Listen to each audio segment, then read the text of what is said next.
Jovem, professor Patrick Feijó, e eu trago agora tudo o que você precisa saber para acertar uma questão sobre população na prova da ESA. Em primeiro lugar, quando falamos de população brasileira, você vai pensar numa população de grande diversidade étnica. Sem querer polemizar, mas eu preciso te dizer que aqui no Brasil é a população ou o indivíduo que se autodeclara. Ele se autodeclara branco, pardo, preto ou negro, indígena ou outros. E segundo o último recenseamento feito pelo IBGE, a maior parte da população brasileira se autodeclarou branca, seguido de pardos e de pretos e negros. Mas nós sabemos que no somatório dos grupos pardos e pretos e negros, nós temos o maior contingente populacional. O professor não está no seu local de fala, mas esse é um tema que você deveria, como ser humano, buscar conhecer mais um pouquinho. Então vamos seguindo, objetivando o nosso concurso da ESA. Então você já sabe que é uma população de grande diversidade étnica, é uma população muito grande. Diga-se de passagem, nós somos a 6ª maior população do mundo. Já fomos a 5ª maior população do mundo, mas perdemos essa posição para o Paquistão. Se liguem. Então hoje o Brasil tem a 6ª maior população do mundo, são mais de 210 milhões de habitantes, em um território igualmente grande. Em terras contínuas, o Brasil é a 4º maior território do mundo.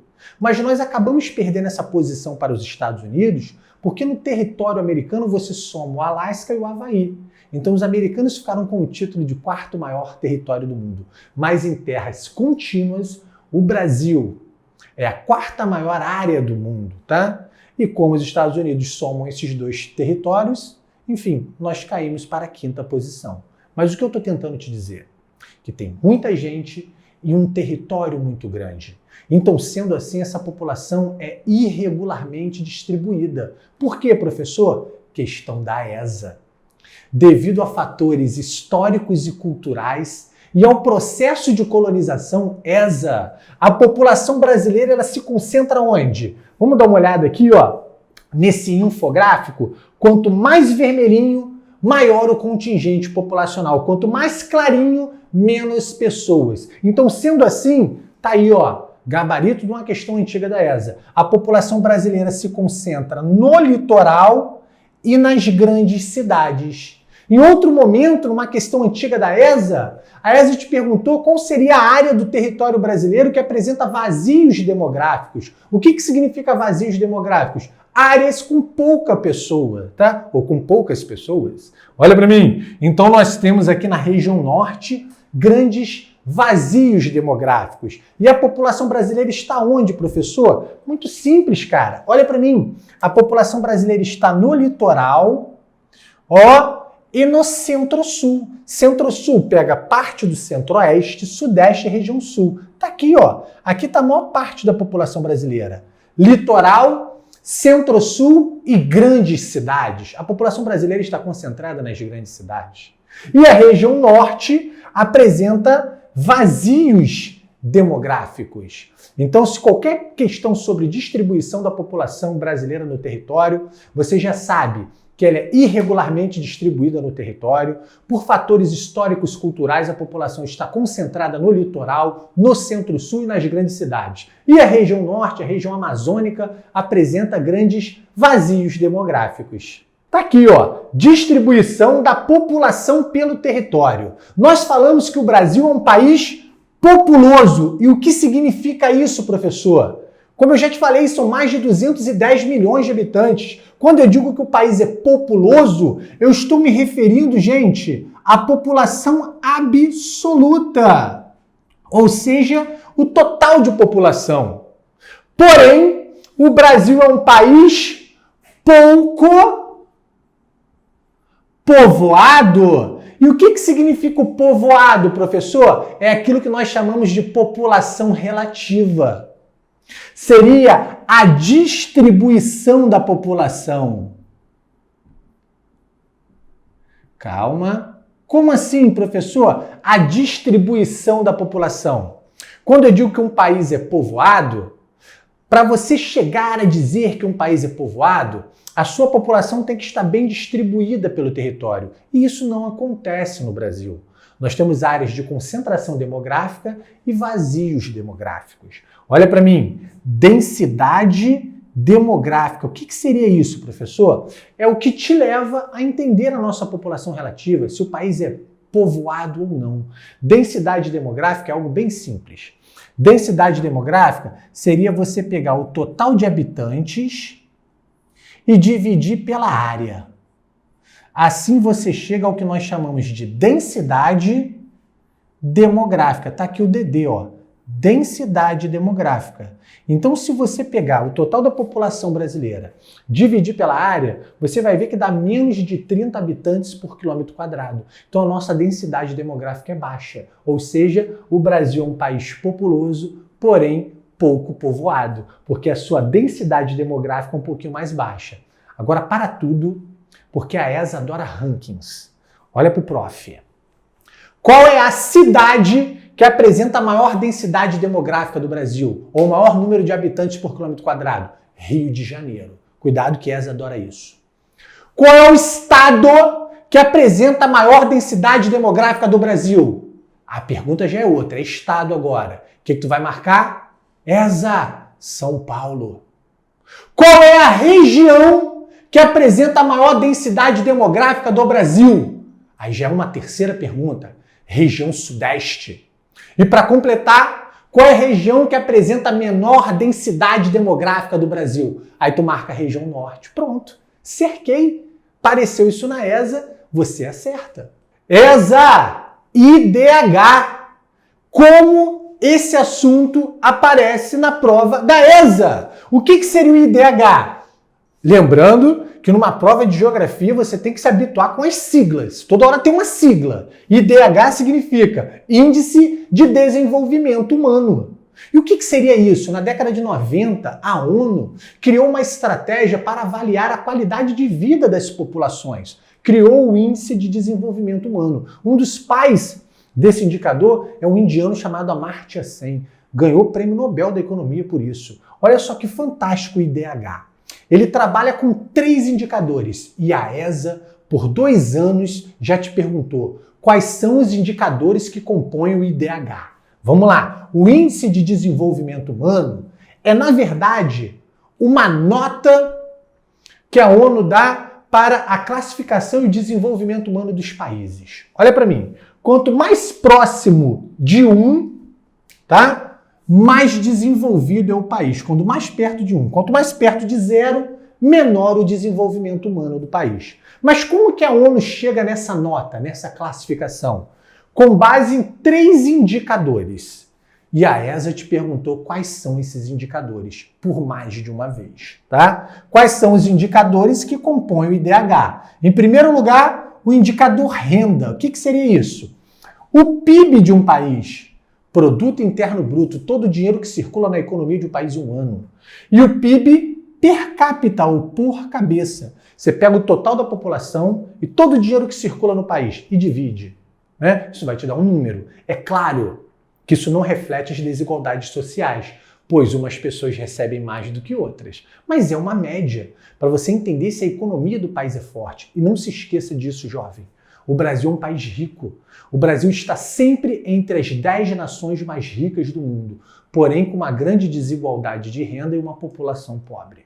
Tá? E ainda assim, a maior parte da população brasileira está naquilo que nós chamamos de classe C, ou seja, são aquelas pessoas onde a renda familiar favoreça que elas consigam comprar alguma coisa, eles são mercado consumidor. Se numa família o pai e a mãe ganham um salário mínimo, eles já entram na classe C. Tudo bem? Então vem com o prof. O primeiro indicador é o renda, tá? Que vai avaliar o PIB e o PIB per capita de um país. No caso do Brasil, isso é alto, tá? Apesar de ser desigual. Um outro indicador é a escolaridade. Olha que legal, o número de escolas em relação ao número de estudantes, a proximidade, o acesso, mas acima de tudo o número de matrículas. Tá? Isso daí, escolaridade na ESA apareceu como nível de instrução. Geografia também é interpretação. Você tem que ser esperto para saber interpretar isso. E por fim, expectativa de vida. Na ESA já apareceu com a palavra longevidade, que seria o número médio de anos de vida da população brasileira. A expectativa de vida do brasileiro tem aumentado muito. Nós já chegamos aos 76 anos e na próxima década isso vai aumentar mais um pouquinho, né? Graças a Deus, eu e vocês, nós temos aqueles avós, aqueles bisavós, velhinhos que nós tanto amamos e que eles vão continuar vivos por mais tempo, porque a expectativa de vida do brasileiro tem aumentado muito. Não sou eu que estou dizendo, são as estatísticas, tá bom? Então, sendo assim, analisando renda, escolaridade e expectativa de vida, pode aparecer assim, ó, na tua prova, PIB per capita, grau de instrução, longevidade, pronto.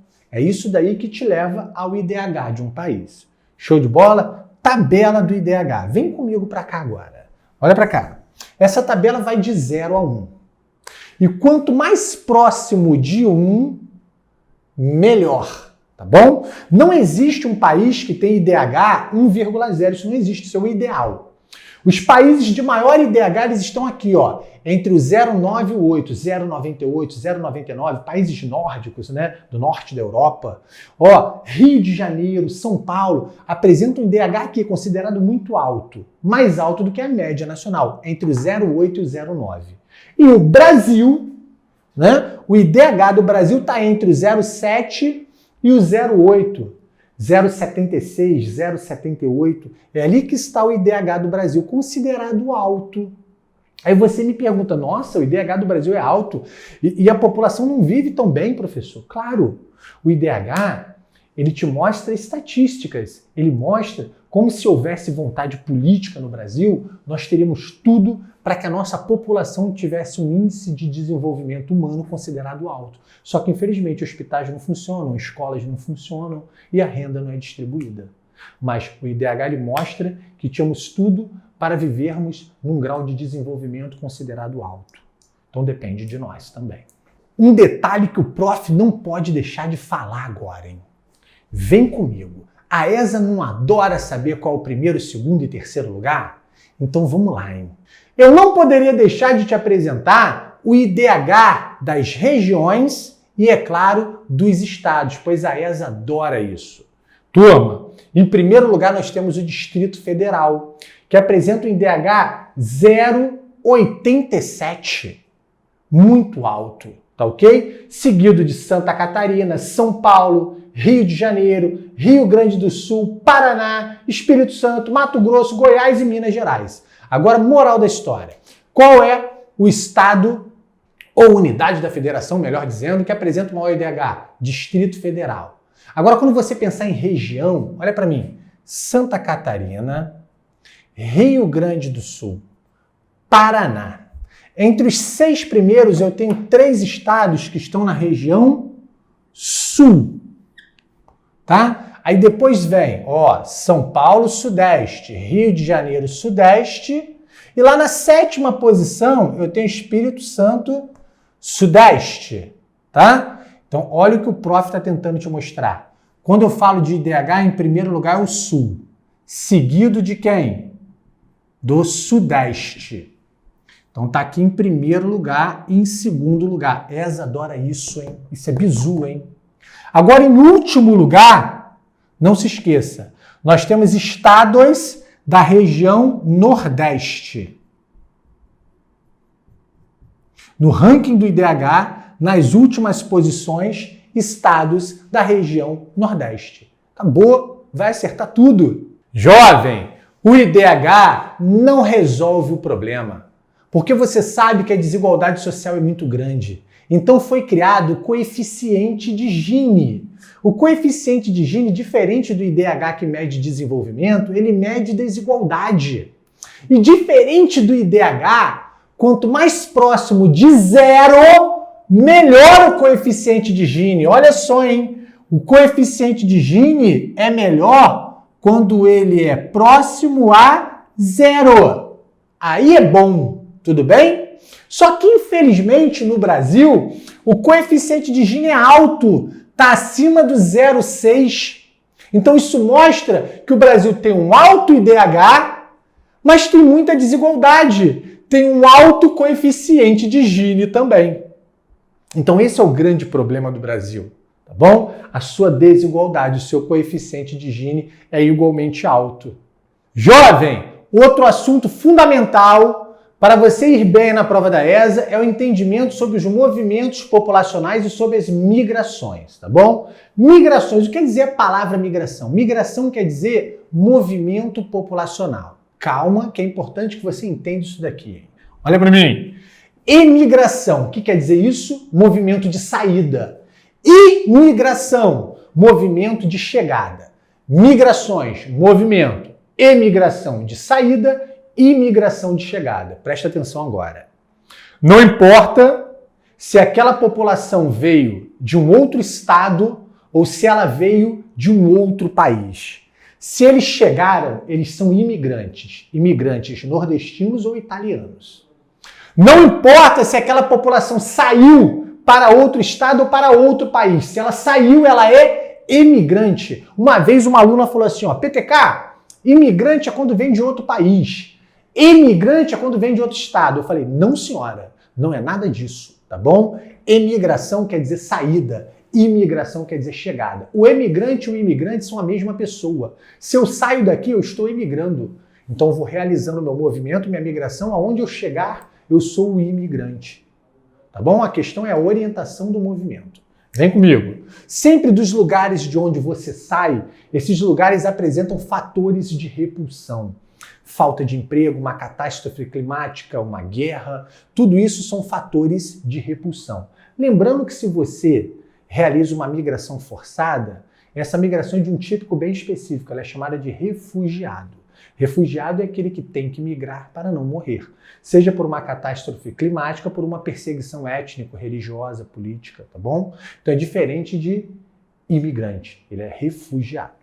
Tá? Então, emigração, você sempre sai de um local que tem fatores de repulsão. E você busca sempre lugares que têm fatores de atração. A oportunidade de uma vida melhor, a oportunidade de emprego. Tá? Não esqueça isso. Isso daqui é o que a gente chama de lógica das migrações. E toda migração obedece macete, hein? Bizu. Presta atenção que essa daqui é o que pra tu. Jovem, a população acompanha o gradiente de desenvolvimento. O que seria isso, prof? Ela sempre sai de uma área menos desenvolvida para uma área mais desenvolvida. Sai da seca da crise do Nordeste para o sonho da cidade grande no Rio, em São Paulo. Show de bola? Então vem comigo. Migrações, fatores de atração e fatores de repulsão. Imigrante é imigrante, você já sabe tudo e isso compõe sim a prova da ESA. Jovens, algo muito importante para a prova da ESA é o entendimento dos tipos de movimentos populacionais. Vamos lá. Tipos de movimentos populacionais. Nós temos aqui o êxodo rural. O êxodo rural ele configura a sociedade brasileira.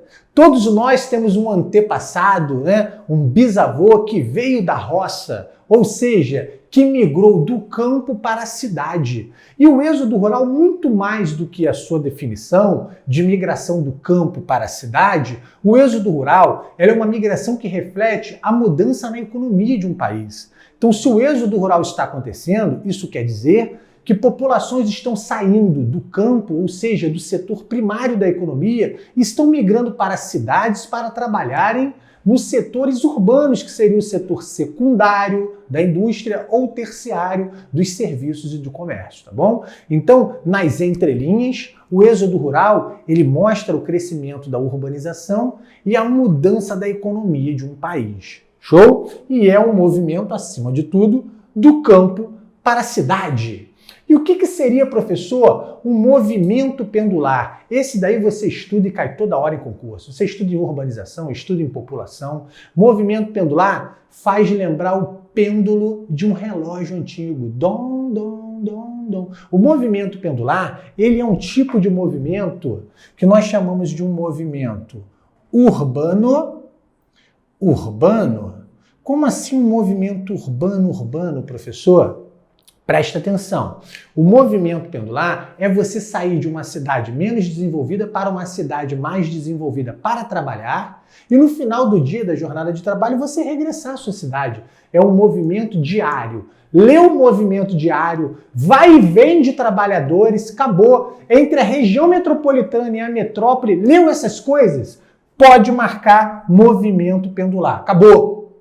Show? Agora, hein? Aquilo que é mais difícil, toma cuidado com o que você vai ver na internet. Eu vou te trazer agora um conceito super atualizado, tá bom? Movimento sazonal, chuva sazonal. O que é sazonal, professor? Sazonal é aquilo que acontece de época em época. Tem época que acontece, tem época que não acontece, tá? Então, o movimento sazonal é aquela migração de épocas. Por exemplo, na época da colheita do café, você tem trabalhadores que estão em uma região do Brasil.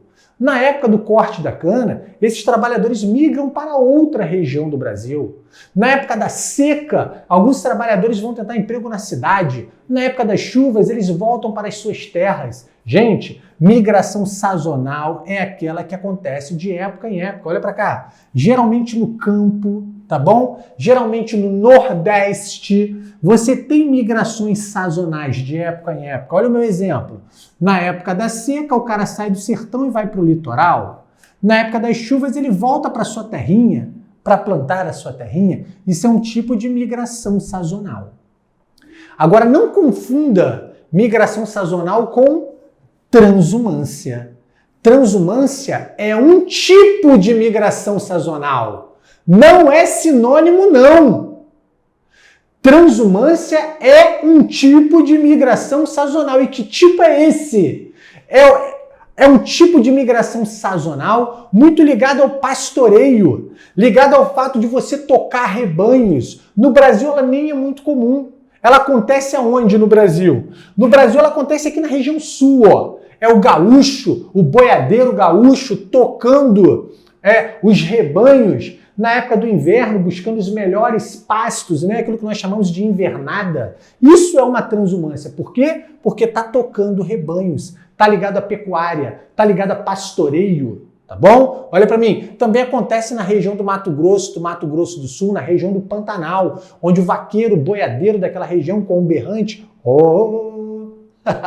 ele toca os rebanhos de um lado para outro devido à cheia dos rios. Então não se esqueça, migração sazonal é aquela que acontece de época em época. E transumância é um tipo específico de migração sazonal. É aquela onde você toca rebanhos. Pensou em transumância no Brasil, vai lembrar da região sul, da invernada. Vai lembrar do Pantanal, da cheia dos rios. Então agora você não vai mais errar essa questão. Show de bola? Isso já caiu na ESA. Brasil.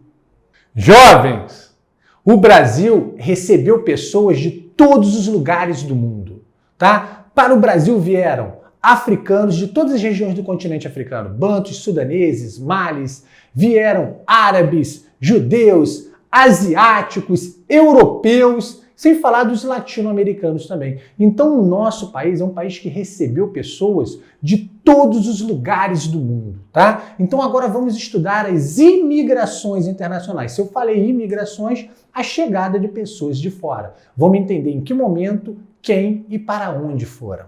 Vem comigo, olha para mim. Além dos europeus que colonizaram, nós temos ali portugueses e espanhóis, né, como principal grupo. Mas o italiano, ele acaba sendo a nacionalidade europeia que mais emitiu imigrantes para o Brasil, só que de uma maneira mais acelerada, tá? Africanos de todas as regiões da África e asiáticos também, principalmente japoneses. Vamos devagarzinho. Gente, quando nós pensamos no momento de colonização, os alemães eles vieram primeiro que os italianos. Então, a partir de 1824, a fim de ocupar a região sul do Brasil, o governo na época, o Estado brasileiro, né, que ainda era o Império, né, o Brasil ele favoreceu a entrada desses imigrantes, mais especificamente de alemães, que vão se instalar aqui, ó, na região sul do Brasil. Então, primeiro vem quem? Vem os alemães. Para o Vale do Rio Sinos, no Rio Grande do Sul, Vale do Itajaí, Joinville, Blumenau, em Santa Catarina, ou seja, na região sul. Então aqui eu tenho alemães. Alemães aqui na região sul. Show de bola, rapaz? Ó, calma que eu não terminei. Poloneses, ucranianos, ou seja, eslavos, se estabeleceram em Curitiba, no Paraná, também na região sul. Então, além de alemães, eu tenho eslavos. Cuidado, eu também tenho muitos poloneses que para cá vieram. Poloneses. Calma. Ó, que ficaram ali na região de Curitiba, no Paraná, tá? Enfim, já com a Lei Eusébio de Queiroz de 1850, com o fim do tráfico negreiro, aí nós iniciamos um outro momento, o da necessidade de substituir a mão de obra escravizada africana por uma outra mão de obra. Aí vai um detalhezinho importante, tá? Nós não falamos mais escravo, porque nenhum ser humano é escravo. Alguns seres humanos foram submetidos à condição de escravizados. Então tira do teu vocabulário escravo, olha se tu vai escrever isso na redação e vai errar, hein? É escravizado. Show de bola? Então, a fim de substituirmos a mão de obra escravizada, para cá vieram os italianos para trabalharem na lavoura de café, principalmente a partir de 1850. E eles vão ocupar o quê? O Oeste Paulista. Então, aqui em São Paulo, jovem, você passa a ter, a partir de 1850, na lógica do café, quem, gente? Os italianos. Não esquece isso, hein? São Paulo substitui a mão de obra escravizada a partir de 1850, café italianos. Acertou a questão, tá? Calma. Um detalhe importante. Em 1850, nós tivemos também a lei de terras. Então você não pode mais ocupar uma terra devoluta, uma terra sem dono. Agora, para a terra ser sua, você tem que tirar um título de propriedade. Isso tira o africano do acesso à terra e esses imigrantes que estão chegando do acesso à terra. Então, por isso que muitos desses imigrantes vieram trabalhar no sistema de colonato, onde eles ficavam com uma parte da terra e tinham que cultivar outra parte para o dono da terra. Num sistema de arrendamento, onde eles pagavam uma espécie de aluguel pela terra. Num sistema de parceria, onde eles davam parte da produção para o dono da terra. Enfim, ou então numa relação de assalariado ou semi-assalariado. Mas, de qualquer maneira, eles não se afixaram aqui e foram tendo acesso à terra, se tornaram donos de terra. Isso não aconteceu. Cuidado com esse detalhe. Show de bola? Então, graças à lei de terras, eles tiveram que buscar uma parceria para se afixarem aqui. E o mais interessante é que a partir do século XX, a partir de 1900, né, principalmente 1908, mas acima de tudo entre 1925 e 35, o número de japoneses que chegou no Brasil foi muito grande. E esses japoneses também vão ficar aqui no estado de São Paulo, ó, principalmente a partir da década de 1920. Em São Paulo, nós passamos a ter muitos japoneses. Olha que interessante, o Brasil é um país abençoado. A maior colônia japonesa do mundo é o Brasil. O Brasil é o lugar do mundo onde mais tem japoneses, fora do Japão. E libanesa também. Nós somos a maior colônia libanesa do mundo. O Brasil é o lugar do mundo que tem mais libaneses fora do Líbano. Show de bola? Então, para cá vieram muitos, principalmente aqui, ó, nessa década de 1920, muitos japoneses, muitos sírios e muitos libaneses. Só que tudo vai parar logo depois, na Era Vargas. O Vargas vai cortar essa entrada de pessoas de fora ou de imigrantes que já conhecem sindicatos, leis trabalhistas. Isso daí para o Brasil já não interessa mais. Na Era Vargas, nós teremos o fim das imigrações internacionais. Como eu já te falei, o Vargas ele não quer aquele imigrante que conhece leis trabalhistas, até porque ele está formando o mercado de trabalho brasileiro, o mercado de trabalho urbano e industrial. Então, na década de 30, nós teremos um conjunto de leis que vão restringir a entrada de imigrantes internacionais no Brasil. E isso também vai inaugurar o início dos movimentos internos. A partir do momento que você cessa a entrada de pessoas de fora, você começa a ver um deslocamento interno da população no território brasileiro. Tudo bem? Mas quando nós falamos também de imigrações internacionais, não podemos esquecer da saída de brasileiros, tá? A década de 80 é muito marcada pela fuga de cérebros. O que seria isso?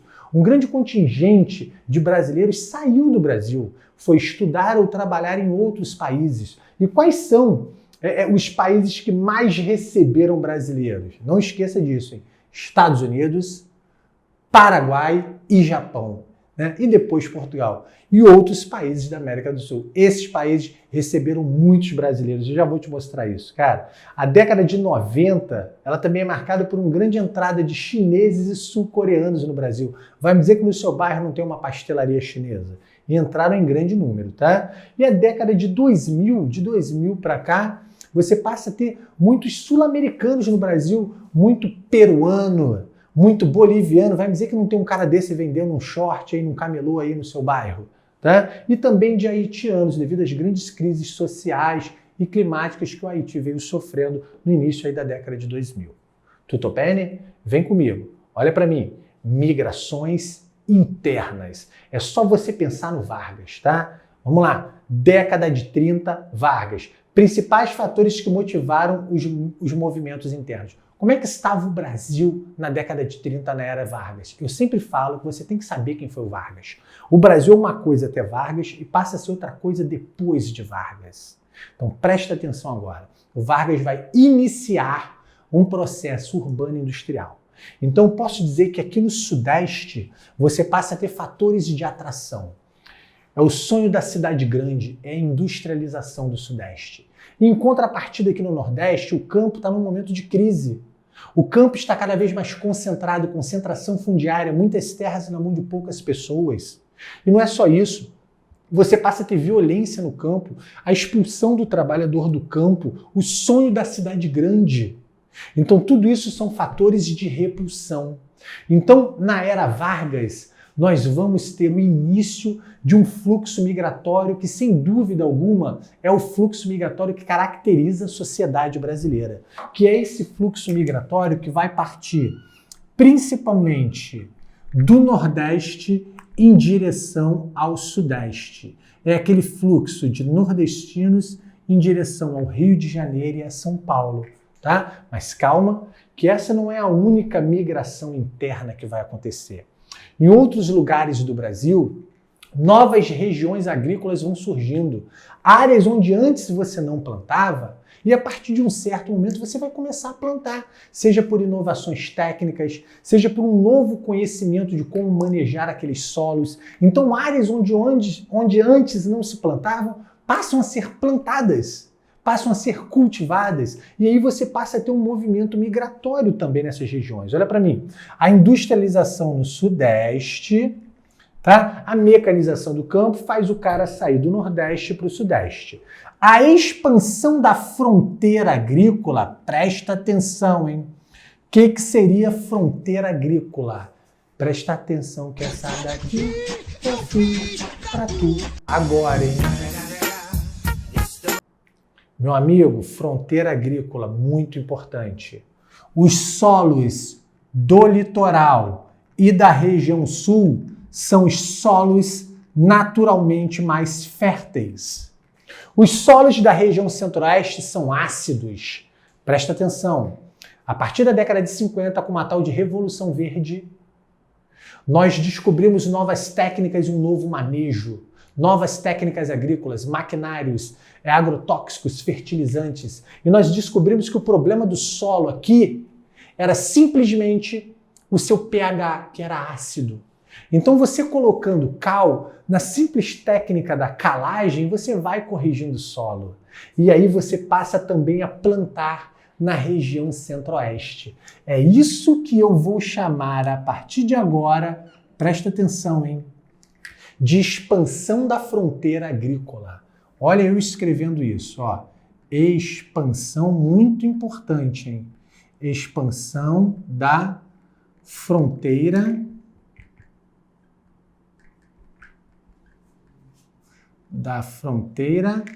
agrícola. Então você passa a ter agricultores, principalmente vindo aqui da região sul para a região centro-oeste, de São Paulo para a região centro-oeste. Isso é um tipo de migração também entre regiões. E logo depois nós vamos conseguir cultivar também a região do sertão. E iremos passar por um processo de cultivo e de pecuária também na Amazônia. Então a fronteira agrícola vai se expandir num primeiro momento aqui para o centro-oeste e num segundo momento aqui para cima, ó, para a Amazônia e para o sertão, tá? Isso é o que eu chamo de expansão da fronteira agrícola. Show de bola, jovens? Então, olha só, hein? Esse mapinha é um exemplo de migrações interregionais. Presta atenção nisso, jovem. Migrações entre uma região e outra. Até agora eu te falei de migrações e migrações internacionais, pessoas que chegaram de fora. O Vargas parou isso. Agora elas vão se movimentar dentro do Brasil e vão se movimentar a longas distâncias, entre regiões. Migrações interregionais. Tá? Vamos pensar nas migrações interregionais no Brasil? Antes até mesmo do Vargas cessar as imigrações internacionais, a população brasileira já se movimentava entre regiões. Por exemplo, no século XVII, você tinha pecuária extensiva, ou seja, o gado criado solto aqui, ó, pelo Vale do São Francisco, pelos interiores do Brasil. Tá bom? A partir do século XVIII, com a mineração, você passa a ter pessoas vindo de todo o mundo e de todas as regiões do Brasil para a região das Minas Gerais, tá? No início do século XX, 1900 e pouco, no ciclo da borracha, não esquece isso, hein? No ciclo da borracha, você passa a ter muitos nordestinos indo para a Amazônia, tá? Não esquece esse detalhe, início do século XX, hein? E na era Vargas é que o negócio fica bom.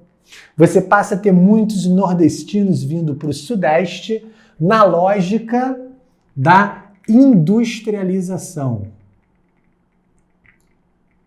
Você vê esse caminho aqui mais do litoral, do Nordeste para o Sudeste. Agora, na lógica da expansão da fronteira agrícola, a população faz uma migração interregional, só que por dentro do Brasil. Olha o bizu, cara. Migrações entre regiões, do Nordeste para o Sudeste, segundo a lógica da indústria.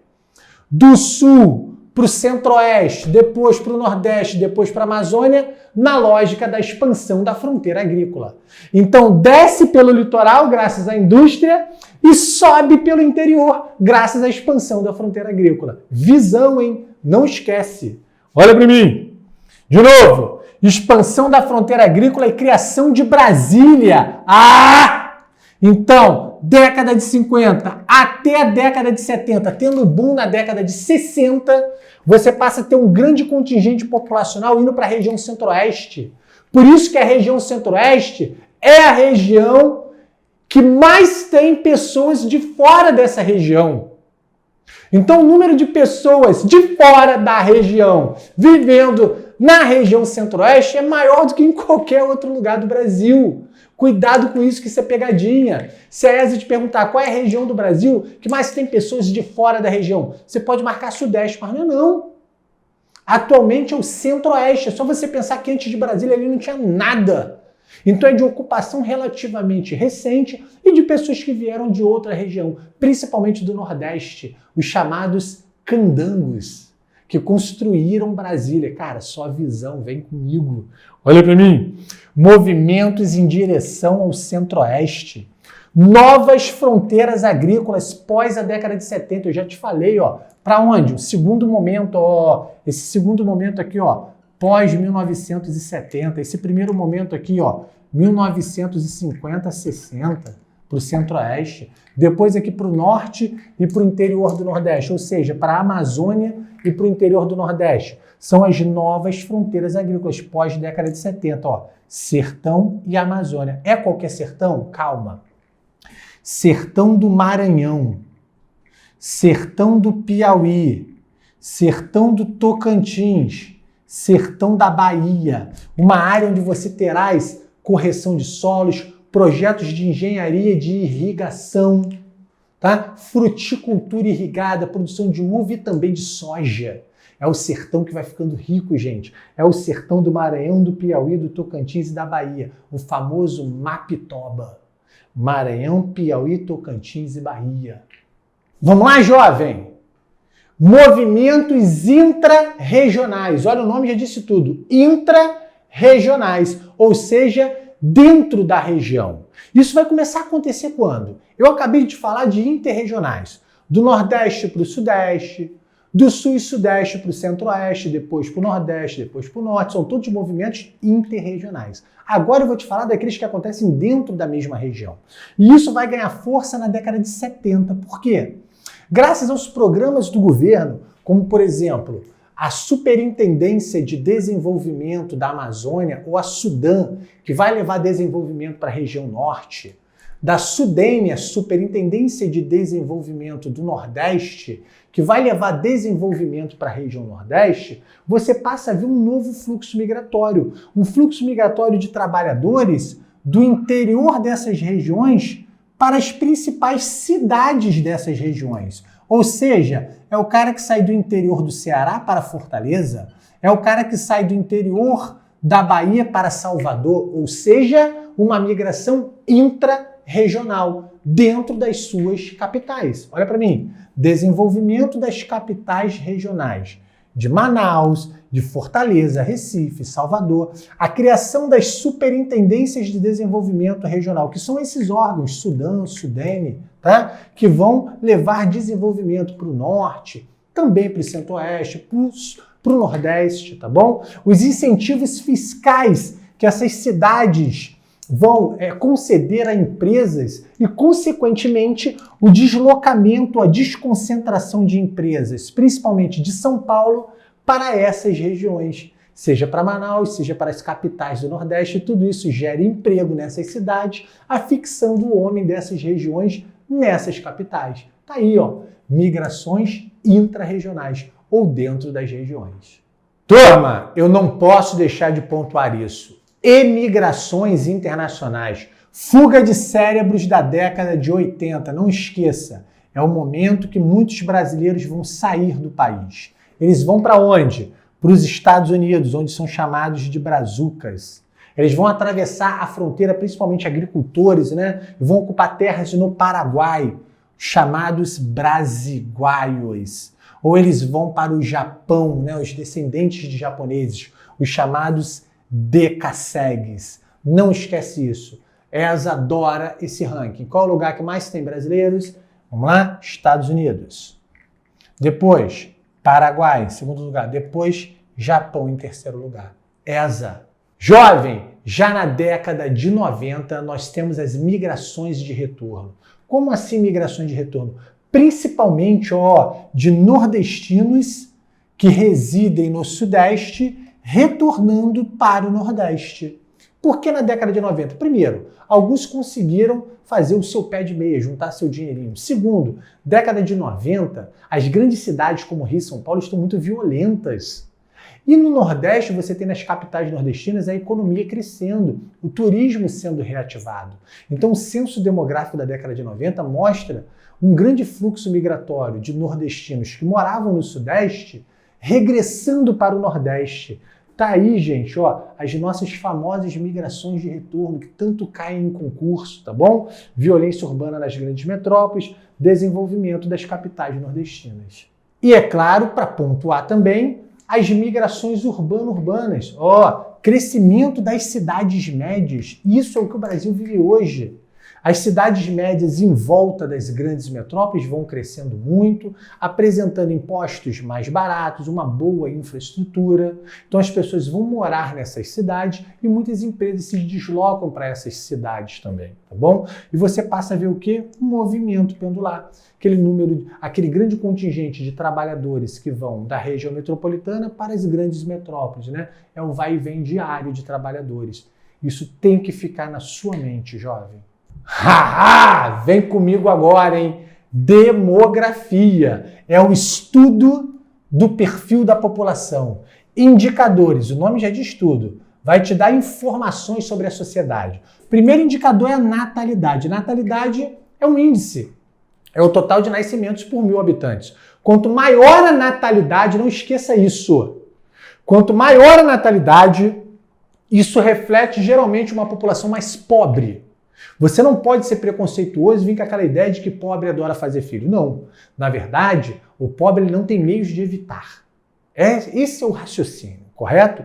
Então, a natalidade ela é maior em países rurais ou mais pobres. Conforme o país vai se urbanizando, preste atenção agora que é bizu, hein? A natalidade vai caindo. Conforme o país vai se desenvolvendo, a natalidade vai caindo. Conforme a mulher tem acesso a métodos contraceptivos, a natalidade vai caindo. Conforme a mulher entra no mercado de trabalho, estuda mais, a natalidade vai caindo. Mortalidade, principalmente a mortalidade infantil. Onde a mortalidade infantil é elevada, geralmente é um país rural. Onde a mortalidade infantil é elevada, geralmente você não tem boas condições médico-hospitalares e nem sanitárias, ou seja, falta saneamento básico. O que é saneamento básico? É um ciclo. Chega água potável e recolhe-se o esgoto. Se isso não acontece, as crianças até 1 ano de idade vão morrer, porque vão beber água do poço, água contaminada, água do rio. Tá ok? E além disso, nós temos a vacinação também. Se não tem vacina, o bebê morre. Show? Então a mortalidade é um indicador e tanto. Se a mortalidade infantil for elevada, pode ter certeza que lá ou é uma área rural ou é uma área pouco desenvolvida. Vem comigo. Expectativa de vida é o número médio de anos de vida de uma dada população. Quanto maior for a expectativa de vida, mais você imagina que aquele país seja desenvolvido. Gente, presta atenção que essa daqui eu fiz para tu. Você vai responder uma questão da ESA com esse raciocínio. No Brasil, a natalidade está o quê? Caindo. Não importa o que esteja escrito no enunciado. Você sabe que no Brasil a natalidade está caindo. No Brasil, a mortalidade está o quê? Caindo. Não importa o que diga o enunciado, a mortalidade está caindo. No Brasil, a expectativa de vida está o quê? Aumentando. Não importa o que o enunciado te disse. Esse é o gabarito. Natalidade cai, mortalidade cai, expectativa de vida aumenta, número de idosos aumenta, número de crianças diminui. Não esquece isso. Só que você vai botar no bolso e vai levar para a prova, hein? Calma, cara, que é o bolso do coração. Tudo bem? É isso. Você tem que guardar isso aqui na tua mente. A natalidade cai, a mortalidade cai e a expectativa de vida aumenta. Isso é um raciocínio muito importante para você fazer uma boa prova. Agora eu vou te apresentar uma fórmula muito importante, que é a fórmula do crescimento vegetativo. O que seria o crescimento vegetativo? Vem com o prof, olha para cá. Crescimento vegetativo. Isso aqui quer dizer crescimento vegetativo. É igual a taxa de natalidade menos a taxa de mortalidade. A palavra vegetativo quer dizer natural. Crescimento natural é igual o total de nascimentos menos o total de mortes. Vamos lá? Se nasceram 10, morreram 2, o crescimento vegetativo foi 8. Agora, se nasceram 10 e morreram 9, o crescimento vegetativo foi 1, foi pequeno. Se nasceram 10 e morreram 15, a população diminuiu. Aí é uma guerra, uma catástrofe natural. Então cabe você entender, jovem, em que momentos da história do Brasil o crescimento vegetativo foi maior, ou seja, onde nasceram mais do que morreram pessoas, tá? Então cabe a gente entender isso. Show de bola? E o que seria o crescimento populacional, professor? Além dos nascimentos superarem as mortes, você tem que levar em consideração o saldo migratório, ou seja, o total de pessoas que entram tem que ser maior do que o total de pessoas que saem. Então, por isso que a fórmula do crescimento populacional é um pouquinho maior. Olha para mim. Crescimento populacional é igual, olha para mim, ao crescimento vegetativo, que você já sabe que é natalidade menos mortalidade, somada ao saldo migratório. O que é SM, professor? Saldo migratório. O total de pessoas que entram, imigrantes, menos o total de pessoas que saem, emigrantes. Então, para eu dizer que uma população cresceu, tem que ter nascido mais do que morrido, tem que ter entrado mais pessoas do que saído. Isso é o crescimento populacional. Show de bola? Então, matei aí a charada. Jovem, questão da ESA, hein? Transição demográfica. Que isso, professor? Transição demográfica. É a mudança do perfil da população. Olha para o prof. Vamos facilitar a história agora, hein? Num primeiro momento, nós temos um país rural. Como é que funciona um país rural? Na roça você tem 10 filhos, mas em compensação morrem 7. Então, na roça, num país rural, a natalidade é elevada, a mortalidade é elevada e o crescimento vegetativo é pequeno. A gente chama de fase do crescimento lento. Até que esse país entra num segundo momento, que é o processo de urbanização, é o êxodo rural. É quando as pessoas saem do campo e vão para a cidade. Tipo a minha avó, cara. Minha avó teve 11 filhos. A minha avó veio da onde? Da roça. Ela veio com aquela mania da roça, de fazer muitos filhos. Só que na cidade, os filhos tomaram vacina, beberam água do cano, ou seja, água encanada, sendo assim eles não morreram. Então, quando você entra no segundo momento, que é o processo da urbanização, a natalidade continua elevada, porque você vem com aquela mania da roça de fazer filho. Porém, a mortalidade despenca. Então, se nasce muito e morre pouco, o crescimento vegetativo dispara, jovem. É o nosso baby boom. É o que nós chamamos de explosão demográfica. Vamos pensar no Vargas?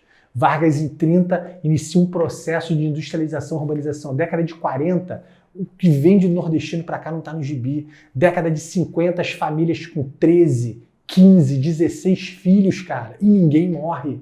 A população brasileira entre 40 e 70 mais do que dobrou. Questão da ESA. Brasil. Foi o momento da nossa explosão demográfica, do nosso processo de urbanização. É o pessoal vindo da roça para a cidade fazendo muito filho. Show? Olha para mim. E o terceiro momento? O terceiro momento no Brasil foi depois da década de 70. Já é um país urbano. Eita, corretor. É um país urbano. E no país urbano a mulher sabe que ela não quer ter muitos filhos. Da década de 70 para cá, o número de filhos por mulher caiu muito. O número de filhos por mulher nós chamamos de fecundidade. A mulher está trabalhando, tem acesso a métodos contraceptivos e no campo o filho é uma mão de obra para te ajudar. Na cidade, cara, é um gasto maior. Show de bola? Então, por isso que nesse terceiro momento de país urbano, a natalidade começa a cair também e o crescimento vai se estabilizando. Até que você chega num quarto momento, onde o país ele já está se desenvolvendo. Então, o próprio crescimento populacional do país já começa a diminuir. Tá? Eu não falei que ele para de crescer, mas ele vai crescendo cada vez menos e em alguns países mais desenvolvidos já até diminui a população. Jovem, tá aí o gráfico da transição demográfica, olha para cá. Primeiro momento que eu te falei, ó, natalidade lá em cima, mortalidade lá em cima, então o crescimento vegetativo tá lá embaixo. Isso daqui é o país o quê? Rural, Brasil rural. Agora aqui, ó, vamos lá? Vargas. Então agora eu tenho aquele grande contingente populacional vindo tentar trabalhar aqui no Sudeste, nas indústrias, né? Mas acabam parando no terciário, coitados. Então a natalidade de quem veio da roça elevada, a mortalidade cai e a população brasileira mais do que dobrou. Isso daqui é a nossa explosão demográfica, ó. Vou botar aqui, ó, explosão demográfica. É o nosso processo de urbanização. Aí aqui naquilo que eu chamo de fase 3, já é a década de 70, onde o Brasil já é um país urbano, tá? Então aqui a natalidade começa a cair também, ó, e o crescimento, ele também começa a cair. E a fase 4 é aquela para onde nós estamos caminhando, onde a população em algum momento vai tender a diminuir. Um outro gráfico que traz muitas informações é esse. É a estrutura etária da população. Tá aqui a pirâmide etária, aqui o recém-nascido e aqui em cima o idoso. Quando a pirâmide etária tem esse formato aqui, eu chamo isso de curva da morte. Olha quantos nascem e quantos ficam idosos, bem poucos, não é? A pirâmide etária do Brasil ela tem essa configuração aqui outra, ó. Ela parece um balãozinho. Você percebe que a maior parte da população brasileira está aqui, ó, naquilo que eu chamo de fase adulta. E a natalidade, ou o número de jovens, está diminuindo. O número de idosos está aumentando. Presta atenção agora no que o prof vai te falar. Quando a maior parte da população está aqui no meio da pirâmide, são adultos, eu chamo isso de bônus demográfico ou janela demográfica. O que isso quer dizer? Que eu tenho a maior parte da população em idade de trabalhar. É aquela população que eu chamo de PIA, população em idade ativa. Você também pode ver PEA, população economicamente ativa. Show? Agora, quando a maior parte da população é de jovem, isso é população dependente, não gera riqueza. E quando a maior parte da população é de idosos, isso também é um problema, que é mais gente aposentada do que trabalhando. Show? Vamos entender agora, jovens, esses conceitos. Está aí, ó, envelhecimento populacional. Eu estou envelhecendo, ainda não sou velho, eu sou um adulto. E a maior parte da população brasileira hoje já está na fase adulta. Então ela está envelhecendo, ela não é velha. Toma cuidado com isso, tá bom? Fecundidade, o número de filhos por mulher, só para pontuar isso, está cada vez menor. Razão de dependência, o que seria isso? Quando o número de idosos ou de crianças é muito elevado. Isso é população dependente, tá? Taxa de reposição. Olha que importante. A taxa de reposição do Brasil está abaixo do ideal. O que seria o ideal? Cada casal ter 2 filhos. Porque um dia o casal vai morrer e eles deixam 2. Né? Só que hoje os casais têm em média 1,5 filhos. Então a taxa de reposição, o que seria isso, 1,5 filhos, professor? Quer dizer que é menos de 2, tá? Ou seja, então a tendência é que a população brasileira, principalmente a partir de 2030, ela comece a diminuir. Show? Enfim, bônus ou janela demográfica, como eu já te falei, é quando a maior parte da população está em idade ativa. É a população que trabalha, é a população economicamente ativa. Show de bola? Vamos lá, hein? Continuando aqui, hein? Mercado de trabalho. A maior parte da população brasileira, preste atenção nisso, trabalha no setor terciário, comércio, serviços, tá? Não esqueça disso. O campo ou o setor primário é o que menos emprega a gente no Brasil hoje, porque ele está muito mecanizado e muito concentrado. E o setor secundário é o da indústria. Tá? É aquele que vem cada vez mais se modernizando e fechando postos de trabalho. E é isso que eu chamo de desemprego estrutural. É quando uma máquina faz o trabalho de alguém. Já o desemprego conjuntural é aquilo que eu estou vivendo agora nesse momento. Eu estou num momento de pandemia. Então, muitas pessoas, devido à crise gerada pela pandemia, devido a essa conjuntura, vão perdendo seus trabalhos. Depois que a pandemia passar, elas vão reaver o seu posto de trabalho. Isso é um desemprego temporário, um desemprego conjuntural, da conjuntura da economia. Agora, o estrutural é quando aquele posto de trabalho fecha, quando uma máquina te substitui.